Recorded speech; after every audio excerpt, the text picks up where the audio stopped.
Então, boa noite, vamos fazer nossa oração para nós dar no início a mais um estudo aqui no Grupo Espírita Semeadores da Paz.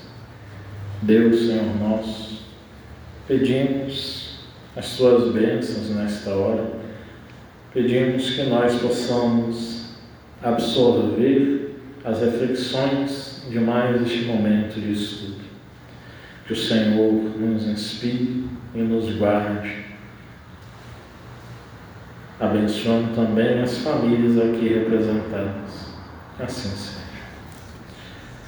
Então, hoje vamos à segunda parte, do tema compaixão que Hamed nos traz. Compaixão. A compaixão não considera as vestes físicas. Encoraja homens e mulheres, adultos e crianças, europeus e asiáticos, a descobrir a sua essência real, a reencontrar suas necessidades naturais e a expressar sua unicidade como seres humanos.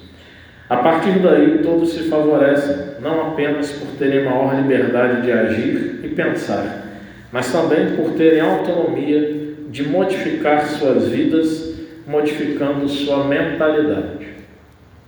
Hoje, um amigo entrou em contato comigo, já fazendo comentário a esse primeiro parágrafo, e ele é do Candomblé, é uma pessoa negra. E ele falou assim: estou com vontade de retornar a fazer salgados e pizzas para fora. Ele já fez isso em outros momentos, mas estou com muito medo das questões aí que estão à tona, as questões do racismo religioso, intolerância religiosa, e quando eu fiz na época, eu perdi alguns clientes por conta disso. Aí eu falei assim: meu amigo, o negócio é o seguinte, se você quer buscar uma renda extra, de repente até crescer e prosperar nesse negócio, que tal você refletir que você retornar a isso, se você faz um trabalho de qualidade, não seria a sua resistência? Aí eu falei com ele: olha, não tem nada a ver, e ao mesmo tempo tem um fator resistência até mínima. Falar para você uma situação pessoal,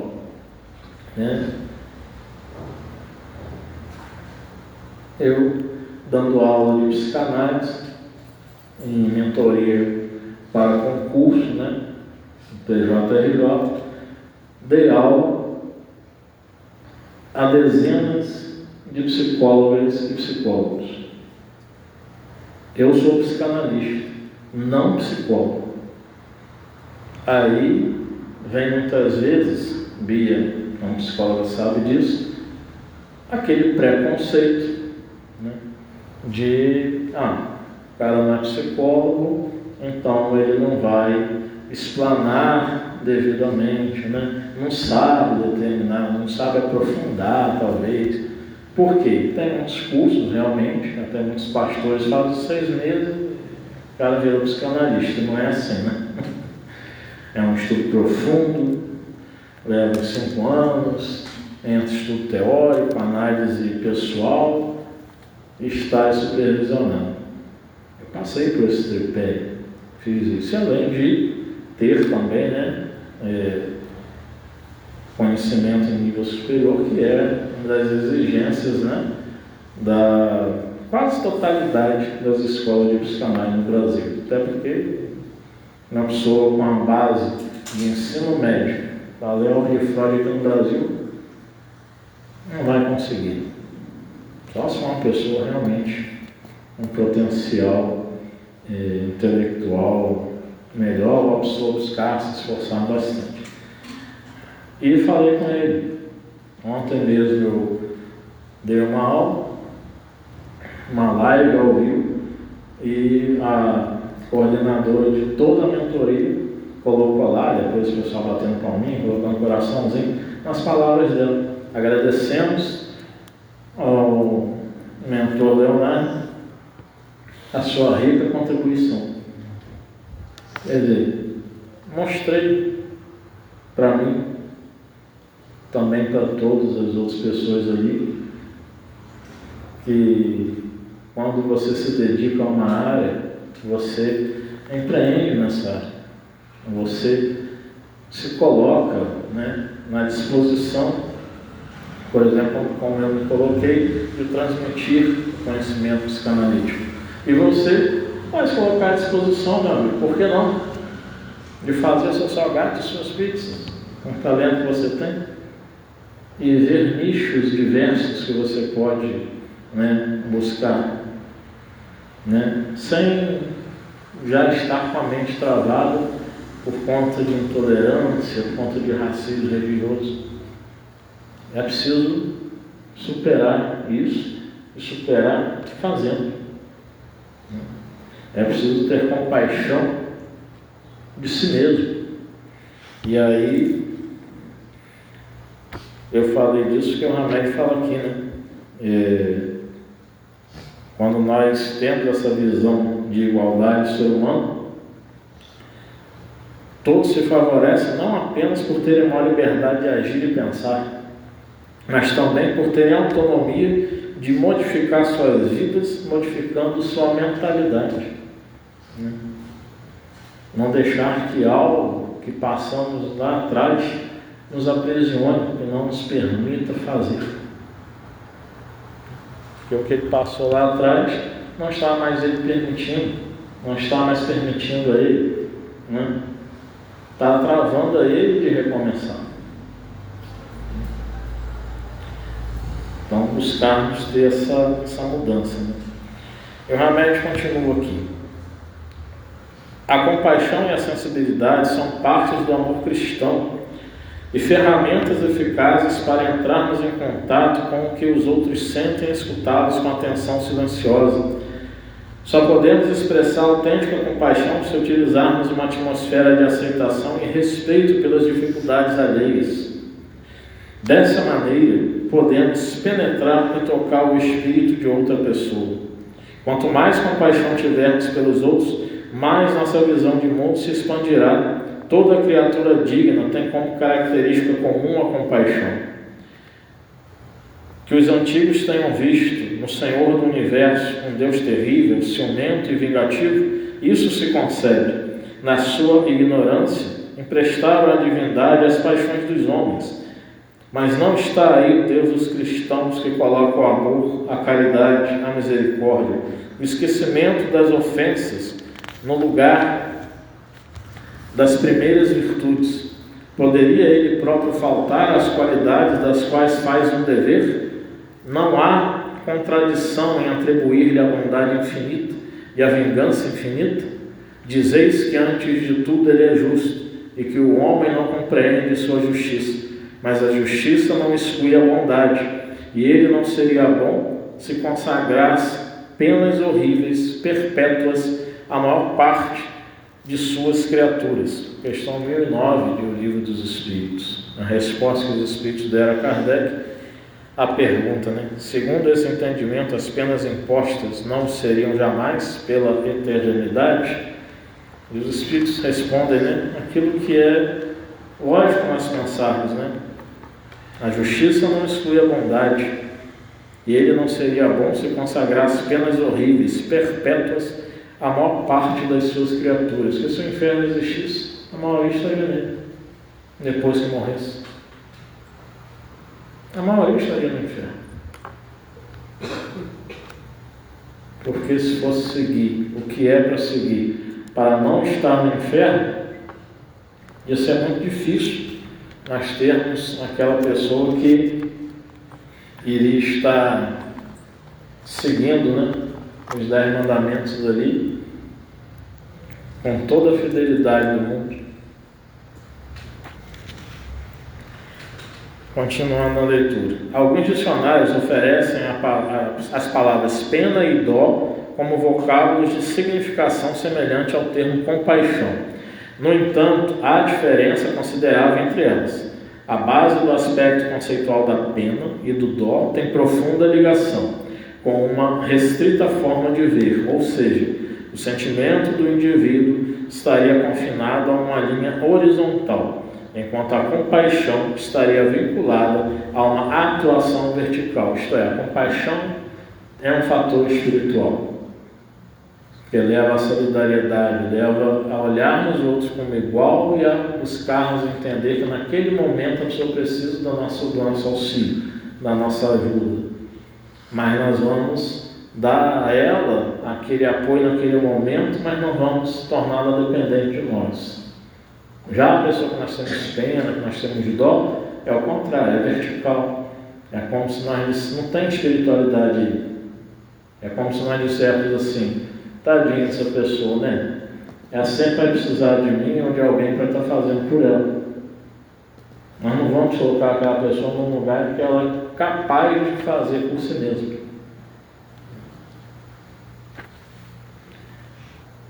Se nos expressamos utilizando essa alegoria de linhas geométricas, é para bem elucidar os limites em que todos nós estamos circunscritos, em se tratando do campo do sentimento e da emoção. Ter dó aprende-se socialmente. Quando temos dó ou pena de alguém, é porque acreditamos que essa criatura é impotente e inferior e que, sem a nossa ajuda, não será capaz de resolver sua problemática existencial. Em outras palavras, subentende-se, sinto-me mais poderoso, importante, eficiente e superior em relação a ela.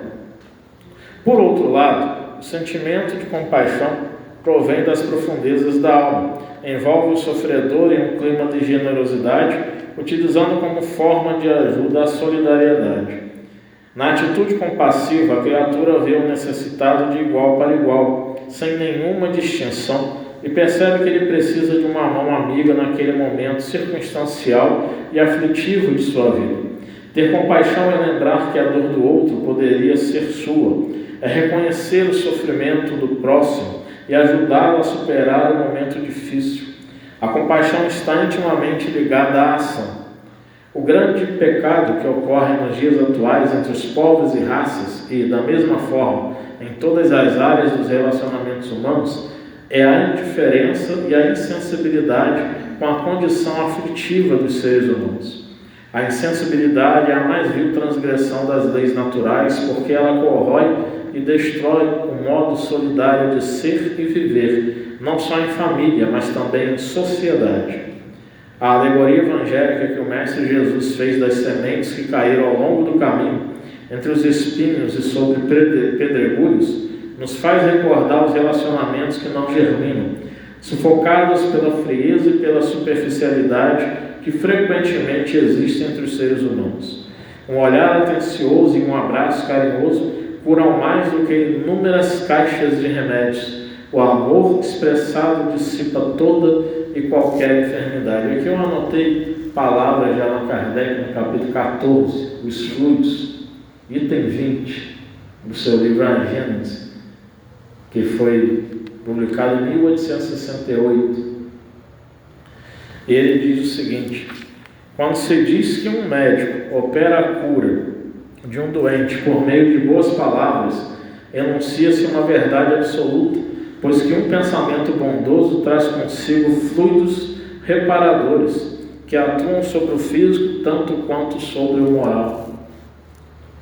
Então, Kardec falando a mesma coisa que nosso irmão e amigo Dr. Paulo Marcelo vem falando em vídeos dele, vem falando aqui nos estudos, da importância, quando ele atende pacientes, de estar dando essa palavra, estar dando essa atenção, como que isso cura, né? Mais do que um remédio. Não estamos dizendo que o remédio é necessário, não estamos negando isso, né? Não vamos ser irracionais, mas muitas vezes sim, né?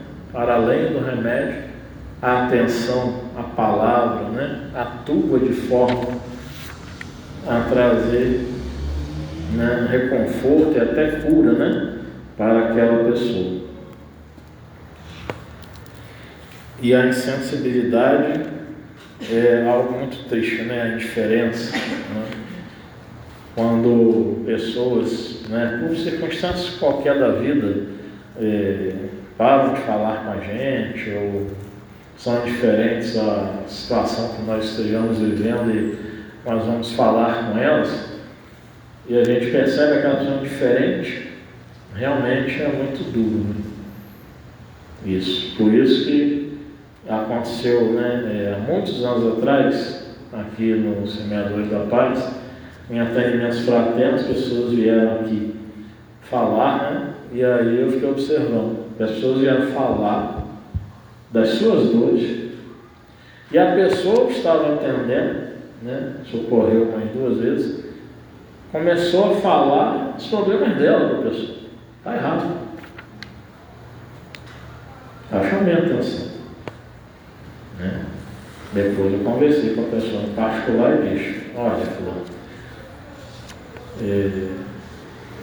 é uma recomendação não só nossa, enquanto dirigente encarnado, mas é uma observação também até do Espírito cheio, em uma das mensagens que ela passa a Chico Xavier, de que quando um irmão ou uma irmã for falar com você sobre a dor dele ou dela, você não explana as suas dores. A pessoa foi até você para ser acolhida, e não para que ela acolha, né? Aí a pessoa me pediu desculpas, eu falei assim: é bom quando você, na próxima vez que estiver com essa pessoa, você nem precisa pedir desculpas, você só escute, seja em atendimento fraterno, seja em algum momento mais informal.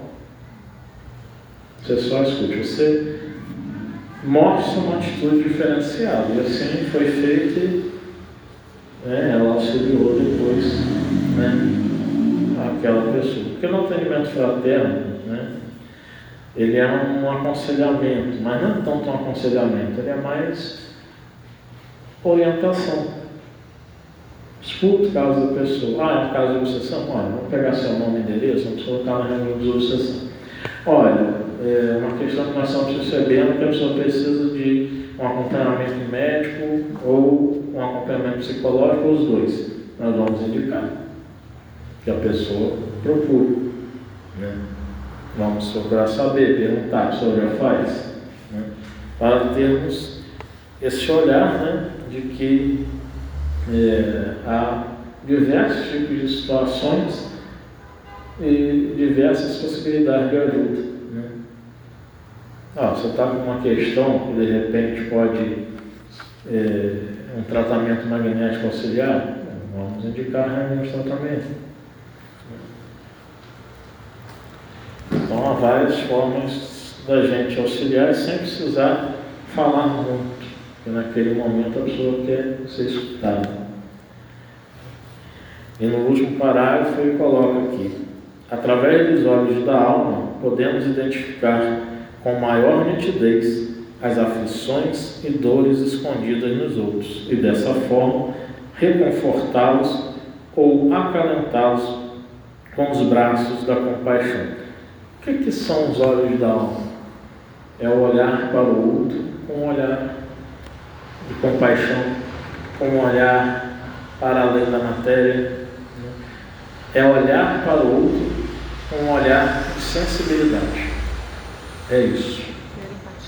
Ter empatia. Ter empatia, O Hamed, no estudo anterior, ele coloca empatia e compaixão no mesmo nível, Apesar de, no conceito das duas palavras, haver diferença, que a compaixão leva a ação, a empatia seria só o estar, se colocando no lugar da outra pessoa, mas sem uma ação solidária para com ela. O Hamed já diz que, na visão dele, a empatia ela automaticamente estaria levando ao processo de compaixão. E para sermos disciplinados, vamos encerrando o nosso estudo. Vamos orar. Senhor Deus, agradecemos mais uma vez esse momento em que aqui estamos a refletir, em que aqui estamos a buscar aprender, Senhor, a agir de forma compassiva escutando, olhando com sensibilidade, sendo empáticos e agindo para auxiliar, sem que haja qualquer tipo de dependência, sem que haja qualquer tipo de dó, de pena. Auxilie o Senhor em mais este momento e que sigamos nas próximas atividades sobre os beneplácitos de vossa bondade. Assim seja. Boa noite, Denise, Zé Carlos.